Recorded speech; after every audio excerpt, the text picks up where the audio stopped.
bord de son sous-marin le Nautilus, le mystérieux capitaine Nemo va entraîner, malgré eux, le professeur Aronnax, son domestique Conseil et le harponneur Ned Land dans une extraordinaire odyssée sous-marine autour du monde.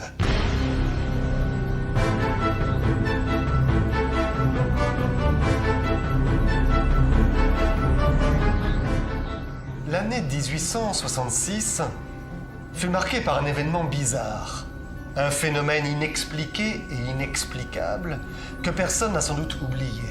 Sans parler des rumeurs qui agitaient les populations des ports et surexcitaient l'esprit public à l'intérieur des continents, les gens de mer furent particulièrement émus. En effet, depuis quelque temps, plusieurs navires s'étaient rencontrés sur mer avec une chose énorme. Un objet long, fusiforme, parfois phosphorescent, infiniment plus vaste et plus rapide qu'une baleine. Ainsi commence le roman 20 000 lieues sous les mers. Pour résoudre cet étonnant mystère, qui se révèle bien vite être un terrible danger pour la navigation maritime, une frégate américaine est missionnée pour poursuivre et anéantir le monstre.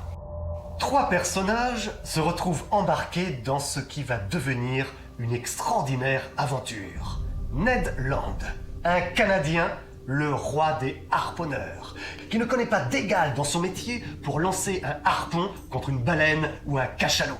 Pierre Aronnax, professeur au Muséum d'Histoire Naturelle de Paris, accompagné de Conseil, son domestique, un garçon dévoué qui l'accompagne dans tous ses voyages. Avec Nemo, Aronnax est le personnage principal du roman. D'une certaine manière, Aronnax symbolise Jules Verne lui-même. Et ce n'est certainement pas un hasard si les traits du professeur sont précisément ceux de l'auteur des Voyages extraordinaires. Aronnax est un scientifique raisonnable qui se retrouve entraîné dans une aventure qui va lui offrir de vivre ce que nul homme n'a vu encore. Et pour rien au monde, même au prix de sa vie, il ne veut rater l'incroyable opportunité qui lui est offerte.